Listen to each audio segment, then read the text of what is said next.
নবীর মুহাব্বতে একটু কে আছেন একটু হাত তুলেন তো। নবীকে মুহাব্বত কে কে করেন? নবীর প্রেমে কে কে প্রেম জাগ্রত করেন? লিল্লাহি তাকবীর।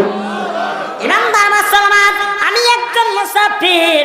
ওই নবীর প্রেমের অর্জন করার জন্য কোন অদম গুনাহগার আছে বাবান দে?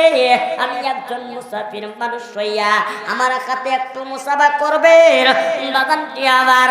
এই মুসাফার কারণে আল্লাহ সগীরা গুনাহ মাফ করে দিবে, আল্লাহ সমস্ত বালা মুসিবত ইবাদত করে দিবে। কি আছে 500 টাকা দেবা, এই মসজিদকে আমি মুহাব্বত করি, আল্লাহ নবীকে আমি অনুসরণ করি, নবীকে মুহাব্বত করি, আমি তো জানি আমাকে সুপারিশ করে জান্নাতে দেয়। এরকম কোন অদম গুনাহগার আছে?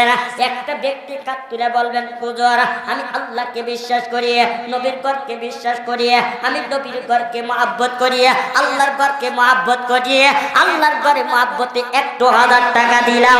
কি আছে একটু কাত তুলে দেখান।